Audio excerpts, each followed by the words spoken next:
Les mecs, on se retrouve pour une nouvelle vidéo. Aujourd'hui, on va parler du Real Madrid et du FC Barcelone pour débriefer entre guillemets la 30e journée. J'ai pas pu voir la première mi-temps du match du Real Madrid, donc je me suis dit que je vais débriefer en même temps que le Barça, faire deux parties, pas trop longues, pas trop courtes, mais il y a des choses à dire, il y a beaucoup de choses à dire parce que deux résultats étonnant pour le Real Madrid, oui, pour le Barça peut-être un petit peu moins parce qu'ils jouent quand même joué beaucoup de matchs.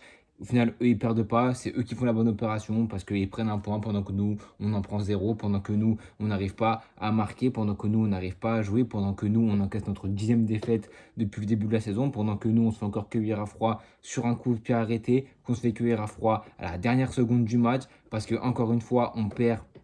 Première fois que Valence gagne au Real Santiago Bernabéu depuis 2008. Ils n'avaient pas gagné contre une équipe à l'extérieur. Il a fallu que ça tombe sur nous, mais c'est mérité. Même si on mérite la victoire 1000 fois, Mbappé s'est beaucoup montré. Il a créé beaucoup de situations. Vini, c'était un peu plus compliqué. Il rate un penalty en plus. On a un but annulé hors jeu, un contre son camp de Diakabi. On se procure beaucoup d'occasions. Mamadashvili nous écœure toujours autant. Mais malheureusement, en fait, c'est juste un constat depuis le début de la saison. Tu ne gagnes pas ces points-là, tu vas les gagner quand? Tu vas les gagner quand tu joues contre une équipe qui est à 4 points de la première place relégable. Tu affrontes une équipe de Valence qui, certes, t'as posé des problèmes au match aller et tu t'en sors encore une fois à la 10e. En fait, ce match, c'est le reflet de toute notre saison. Parce que ce match-là, on l'a fait on l'a fait au moins, on l'a fait 10 fois. Tu regardes les matchs de Liga qu'on fait, mais c'est la même chose, mais plein de fois, plein de fois, plein de fois, où tactiquement, c'est pas forcément opérationnel, même si là, parler tactique, c'est marrant, mais bon, tu domines un adversaire de bout en bout, tu te fais cueillir à froid sur un compte parce que tes joueurs, ils sont cuits, ils sont rincés, frère. Ancelotti, la gestion des changements, encore une fois, aujourd'hui, c'est une accumulation depuis le début de la saison où tu as des joueurs qui jouent beaucoup trop de matchs, tu as aussi des blessés. Ancelotti, je pense que tu le demandes s'il veut 2 ou 3 joueurs de plus dans l'effectif, je pense qu'il dirait pas non, mais bon, tu as aussi Perez qui coince aussi là, en haut, qui coince par rapport à ça. En fait, c'est un tout depuis le début de la saison. C'est la venue d'Mbappé, pas que c'est un mauvais joueur, mais bon, c'était pas là où tu devais. On sait que c'est un fantasme, on sait que c'est un caprice de Fantino Pérez de mettre Mbappé. Je pense pas qu'on a besoin de lui. Je vais pas me répéter comme je le fais depuis le début de la saison, mais je pensais pas qu'on a besoin de lui. Maintenant qu'il est là, eh ben, il faut faire avec. C'est aussi le fait que tu n'as pas remplacé un joueur comme Tony Kroos. Dans aucun profil, tu essaies de faire confiance à Ceballos. Malheureusement, il s'est blessé et on se connaît qu'il a beaucoup de blessures. Kama, où tu as donné un rôle peut-être où il se montrerait plus, et ben, il s'est blessé, ce qu'il n'a pas mis en confiance, ce qui fait qu'il ne fait pas des bons matchs. Chouameni, au milieu de terrain, il a dû jouer défense centrale pour compenser les blessures, les absences de Militao, de Alaba, de Rudiger notamment quand il s'est blessé, si je ne me trompe pas, quelques fois. T'as du coup baissé un peu de Bellingham de régime, mais bon, après avoir goûté avec une saison à quasiment 20 buts, et ben, il veut toujours autant se projeter, et ça nous fait du bien parce qu'il nous sauve le cul contre Valence à l'aller. Et à droite, t'as Carvaral, t'as ton leader défensif, qui, et je pense qu'on le sous-cote, parce que il est pas là depuis le début de la saison, et ben défensivement, t'encaisses 2, 3, 4 buts par match, là on encaisse 8 buts sur les 2, 3, 4 derniers matchs, mais c'est pas possible.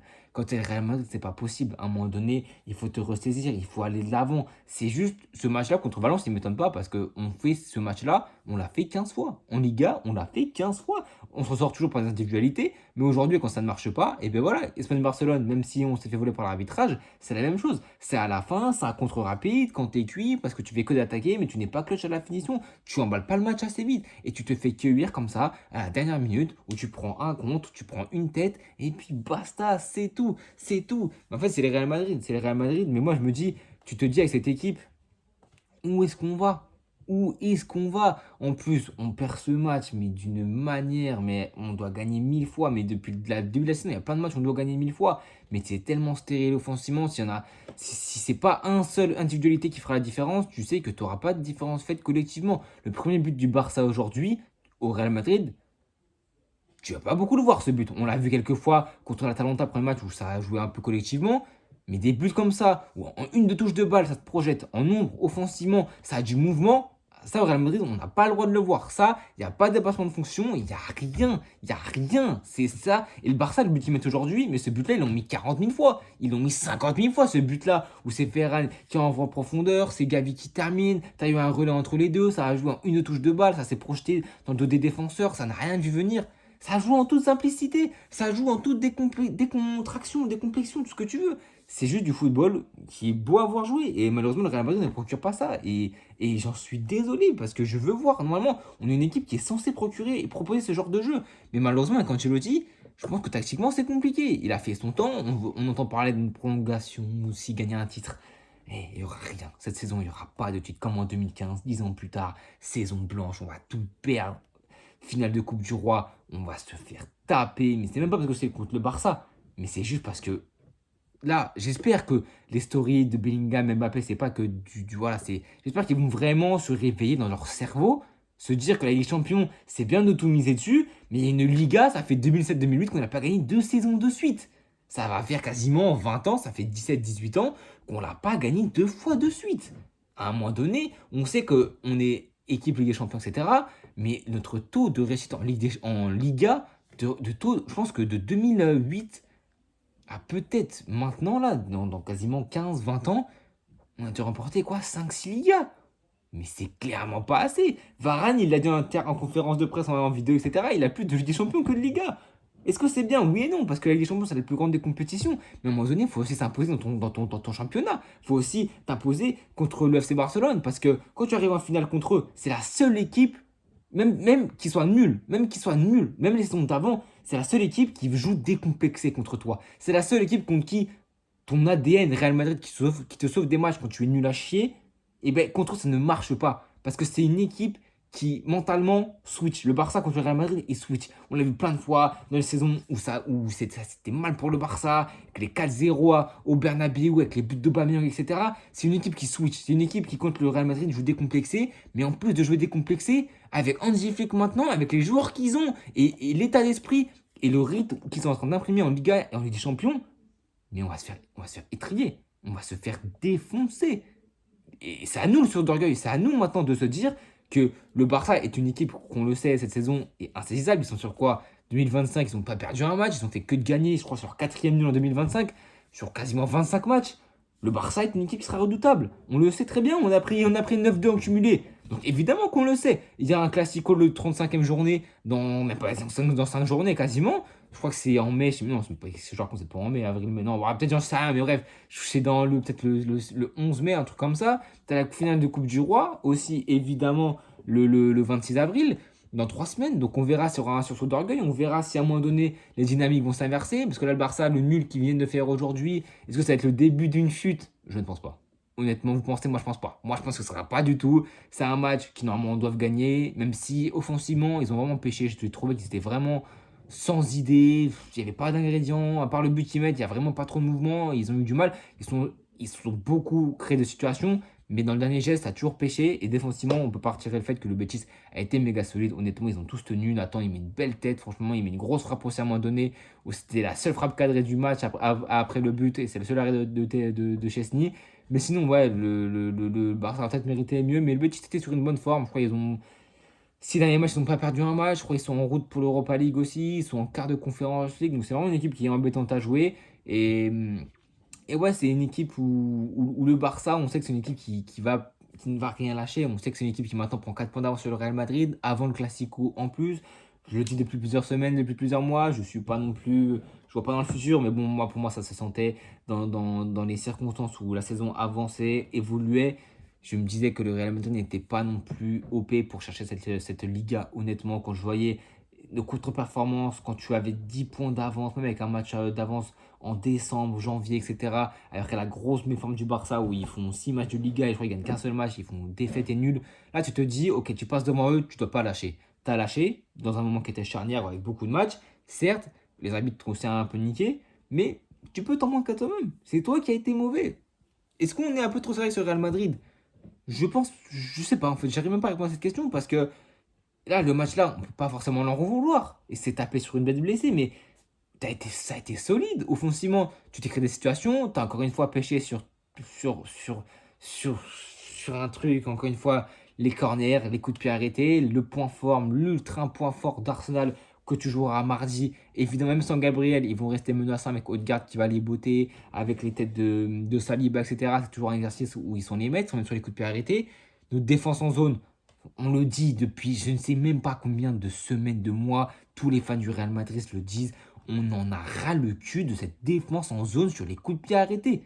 On prend de l'individuel. Quand tu vois Mosquera, 1m95, bien énervé, bien solide, Tu mets le petit Lucas Vasquez sur lui, mais faut arrêter de se foutre de notre gueule. Faut prendre ses responsabilités. Rudiger doit les prendre. Bellingham doit les prendre. Et à un moment donné, c'est les grands contre les grands, les petits contre les petits. Faut faire du marquage individuel, ça y est. Faut mettre la tête, faut mettre le corps. À un moment donné, ça y est. Moi, j'en ai marre de prendre des buts sur corner contre Valence, contre la 15e minute, etc. À un moment donné, ça y est, faut réagir, faut réagir.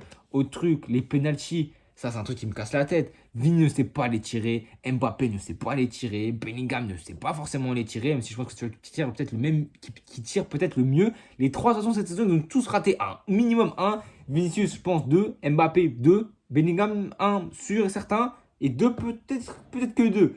Mais à un moment donné, ce truc de alterner Bellingham, Vini, Mbappé, stop, c'est bon. À un moment donné, c'est un joueur qui doit les tirer. Il doit savoir que si l'arbitre montre le petit point blanc, c'est à lui de prendre ses responsabilités. Il se met déjà dans le mindset, dans le focus de ok, je vais tirer, je vois rien autour de moi, il n'y a qu'un objectif, c'est de faire trembler les filets. À chaque fois, on voit Mbappé. Ça s'embrouille pas parce que c'est préétabli. Mais moi, je veux un seul joueur qui, même s'il rate le penalty, continue parce qu'au moins il aura un rythme, il aura un état de forme. Là, tirer un penalty tous les 48 matchs, ça sert à rien. Moi, je veux un tireur, que ce soit Mbappé, que ce soit Vini, je crois que ce soit Bellingham, etc. Mais à un moment donné, même tu mets Valverde, tu mets des grosses frappes, et on verra bien. Mais même tu mets Rudiger, vas-y, tu mets Rudiger, et puis ça va passer. Hein. Donc ouais, c'est penalty, un truc qui me saoule. Et ouais, je pense avoir tout dit parce que le Real Madrid, honnêtement, c'est une équipe qui est toujours compliquée à juger parce que là, on dit ça aujourd'hui, mais on restera toujours derrière ce club. Hein. Malgré qu'on les déteste quand ils jouent comme ça, c'est frustrant, évidemment, c'est frustrant parce qu'on connaît nos individualités. Je pense que la saison prochaine sera cruciale pour l'avenir du Real Madrid parce que je pense que cette saison, il faut déjà la mettre à l'oubliette. Évidemment, je dis ça, mais le Real Madrid est une équipe qui peut évidemment tout choper, hein, sauf la Liga, je pense que ça va être trop compliqué. Ligue des Champions peut aller, Coupe d'Espagne, sûrement entendu. Évidemment qu'on peut les taper aussi.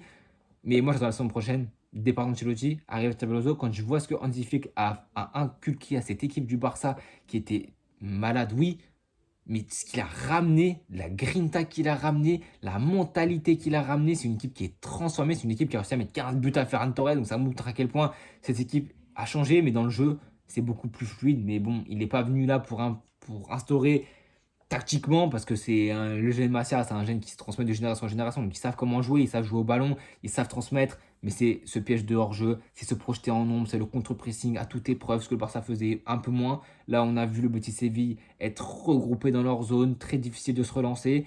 Et le Barça, ça n'a pas payé pour eux aujourd'hui, mais ça paiera pour eux lors des prochains matchs. J'en ai aucun doute, parce que je pense que c'est une équipe qui est supérieure à toutes les équipes en Liga. Et en Europe, on le dit, c'est la top 2 des meilleures équipes avec le Paris Saint-Germain. C'est pour ça que la finale, que tous ceux qui aiment le foot voudraient voir PSG-Barça en finale, parce que ce serait deux équipes qui ont gagné. Le Barça, ça fait 10 ans qu'ils n'ont pas gagné. Le Paris Saint-Germain, ça fait depuis ils n'ont jamais gagné. Donc ouais, c'est vraiment une finale de rêve, hein, parce que c'est deux équipes qui jouent très très bien au ballon, les deux meilleures équipes intrinsèquement cette saison. Mais bon, on est là. Les némésis de ces deux équipes, on est là pour jouer on est là pour jouer les filous, on est là pour gâcher les rêves de tous les fans de football. On a tué la dernière match de Marco Reus, on a toujours éteint toutes les belles histoires. Mais moi, je vous dis, contre Arsenal, je n'ai pas peur d'Arsenal. Alors qu'on voit ce que le Real Madrid fait depuis le début de la saison. Hein. On voit les matchs, moi je les vois les matchs, je les débriefe quasiment tous. On sait qu'on est nul. On sait que collectivement, c'est pas notre fort. Mais on a un truc, c'est l'efficacité dans les deux surfaces. Aujourd'hui, on l'a pas prouvé. Dans plein de matchs, on l'a pas prouvé. En Liga en tout cas, parce qu'en Ligue des Champions, contre l'Atalanta notamment, lors du match où on fait 3-3 si je ne me trompe pas, l'efficacité dans les deux surfaces, c'est un truc qui est primordial, qui est crucial en Ligue des Champions. Ce qu'Arsenal n'a pas forcément. Arsenal est une équipe, pas de loser, évidemment, par leur manquer de respect, mais c'est une équipe qui, avoir Arteta, ça faisait long, ça faisait peut-être 15 ans, mais ça fait, je crois, depuis 2006 qu'ils n'avaient pas atteint les quarts de finale de Ligue des Champions. C'est une équipe qui peut-être peut passer un step cette saison en nous éliminant. S'ils nous éliminent, ça ne m'étonnerait pas. Parce que collectivement, ils sont meilleurs que nous. Ils ont des grosses individualités. Si Saka est là, ça va être vraiment un problème. Mais s'il n'est pas là, Arsenal ne me fait pas peur. Arsenal ne m'effraie, mais pas du tout. Et je vous dis, pas en connaissance de cause, hein, de notre équipe qui est rincée. Mais Arsenal en Ligue des Champions, ça ne fait pas peur. Arsenal, tu les mets en Liga, on se fait détruire. Mais Arsenal en Ligue des Champions, après le match qu'on vient de pondre aujourd'hui, mais si on ne réagit pas à l'Etihad, à un moment donné, je vous fais des gros fuck et je vous dis niquez-vous. Ça y est, je coupe la télé jusqu'à la fin de la saison. Coupe du monde des clubs, Xabi Alonso, il arrive avant ou après, j'en sais rien. Et là, j'arrête la télé parce que c'est bon, il n'y a rien à gratter avec cette équipe. Si on ne réagit pas à l'Etihad, mais niquez-vous. Et même en disant ça, on est capable de ne pas réagir à l'Etihad, d'en prendre deux têtes de Saliba. Et le retour mercredi, On gagne 3-0. Cette équipe, c'est le Real Madrid. C'est des trucs qui sont comme ça, que tu ne peux pas expliquer. C'est dans tous les cas, le Real Madrid doit perdre, mais ne perd quasiment jamais. Au chaque saison, c'est beaucoup plus compliqué dans toutes les compétitions. Super Coupe d'Espagne, tu perds. Liga, tu perds. Tu n'as pas de 10 matchs cette saison, 3 en Ligue des Champions, peut-être 3 en Liga ou 4 en Liga. Tu en perds un Super Coupe d'Espagne. Et tu perds du coup le match contre l'Atlético Madrid, mais tu gagnes au penalty au final à la fin. Donc ouais, ouais, je vous parle du Real maintenant dans cette vidéo parce que j'avais beaucoup de choses à dire, même si j'ai pas vu l'entièreté du match. C'est un tout. C'est pour moi, je pense que je ferai une grosse vidéo bilan à la fin de cette saison. Même si on gagne, je pense que même si on gagne des champions ou Liga, c'est hypothétique. Je pense que je ferai quand même une grosse vidéo pour dire pourquoi ça n'a pas été. Parce qu'on le sait, tout le monde le sait, je pense, mais faire un vrai bilan global de ce qui s'est passé. Parce que là, le Real Madrid de dernière me manque. Comment on avait passé d'une équipe qui a perdu seulement 2 matchs à une équipe qui en a perdu 10 avec en plus l'arrivée d'un joueur comme Mbappé. Mais c'est là où on vous dit que le football, c'est pas que sur le papier. Il y a le terrain aussi. Franchement, j'ai pas forcément les mots parce que quand je vois les images de l'année dernière, ça me procure une émotion. Quand je vois Rossello le doubler, quand je vois à la fin dans le quart, quand je vois Alaba avec sa chaise, moi, c'est des images qui nous procurent toutes des émotions. Mais je me demande comment on a pu passer de ça à ça. Et pourtant, dans le jeu, c'est pas non plus extraordinaire, hein. On n'a pas évolué, on n'a pas dégringolé notre niveau de jeu. Je pense que c'est plutôt offensivement où ça a du mal. Et défensivement, je pense que c'est un tout. C'est des individualités qui sous-performent, hein, qui sont en sous-régime, que ce soit Vinicius, que ce soit les défenseurs, que ce soit Rudiger qui est fantomatique, que ce soit sur les côtés, Ferland Mendy, que ce soit à droite, Cavani il est pas là, Lucas Vazquez il est éteint frère, Valverde il le mange matin, midi, soir, au milieu de terrain, Chouameni ça va un peu mieux, Kama il passe à côté, Ceballos quand il est bon, et ben il se blesse, à droite Rodrigo c'est bien, mais bon, offensivement c'est encore un petit peu, je l'ai encore du mal à le trouver vraiment impactant, même si dans ce peu de situation où il est impactant. Mbappé, statistiquement, c'est très très bon, mais dans le jeu, c'est compliqué. Franchement, il y a beaucoup de choses à dire pour ce Real Madrid, mais bon, on fera les comptes à la fin de la saison évidemment. Et moi, je vous dis, je pense que l'avenir du Real Madrid se joue la saison prochaine. Je pense que si on ne ramène pas Xabi Alonso, on va s'en mordre les doigts parce que s'il prend avec le Leverkusen pour 1 ou 2 ans, on va vivre des saisons qui seront très très longues. Avec Ancelotti, ça va être long, mais long, mais long. C'est pour ça là, j'ai pas envie qu'on perde, mais si on perd, Ancelotti pourra vite partir et on veut l'arriver. Et je pense que Perez doit arrêter de donner du crédit à Ancelotti, même s'il gagne tout, même s'il veut le tripler cette saison. Ras le cul, c'est bon. À un moment donné, jouer comme ça, c'est bien, ça nous fait remporter des titres. Évidemment, les titres, c'est important. Et on veut que ça. Moi, je veux que ça, les titres. Si on joue de cette manière, qu'on gagne tous les titres, je m'en fous. Moi, je veux juste gagner. Mais à un moment donné, il faut aussi bien jouer au football et gagner ce que Xabi Alonso a fait avec les Leverkusen, que ce soit en Coupe d'Allemagne, que ce soit en Bundesliga, moins en Europa League en perdant la finale. Mais c'est un mec qui, en plus, l'ADN Real Madrid, c'est un mec qui peut nous apporter. C'est un mec qui, tactiquement, est bien rodé. C'est un mec qui donnera la confiance aux jeunes, sûrement, qui les fera sûrement plus jouer qu'Ancelotti. Donc, on verra si Xabi Alonso vient et s'il va transformer cette équipe, s'il va transformer les mentalités, s'il aura aussi le sang-froid, s'il aura aussi la capacité de manager des hommes. Parce qu'on critique beaucoup Ancelotti. Mais manière à investir comme ça, si dans 5 ans, il nous dit pas des news, des déclarations, c'était dur. Franchement, je comprends pas parce que c'est très très dur d'investir comme ça, à gérer, des égos à gérer, des temps de jeu à gérer, des frustrations à gérer. Donc, ouais, il y a beaucoup de choses à dire. Donc, je pense que je vais terminer cette vidéo en vous disant que le Real Madrid ne meurt jamais, en vous disant que le Real Madrid est une équipe qui est insaisissable, qui est incorruptible. C'est une équipe qu'on ne peut pas prévoir. C'est une équipe qui peut être nulle, qui peut passer à côté pendant 180 minutes. Mais pourtant, les 2 minutes qui comptent de la double confrontation, ils vont être présents et ils vont tout arracher. Un Real Madrid qui a été avalé dans le jeu, détruit dans le jeu à la 0, à la 160e minute, entre match aller et match retour contre Arsenal, peut pendant les 20 dernières minutes tout rafler, mettre triplé si on accélère et si on joue notre jeu.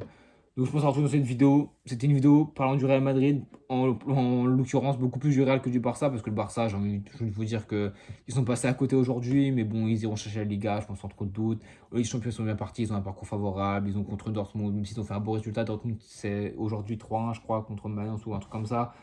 C'est pas Dortmund qui vont leur poser des gros problèmes, je pense. Après, ça sera soit Bayern, soit Inter. Peut-être des gros problèmes aussi. Là, un Barça Inter, ça peut être 2 chocs de style vraiment méga intéressants tactiquement et un énorme match à regarder.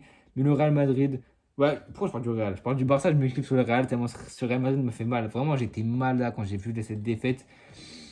Mais ça me surprend pas trop cette équipe qui, honnêtement, j'ai du mal à m'emballer pour cette équipe. J'ai du mal à, même pendant les remontadas.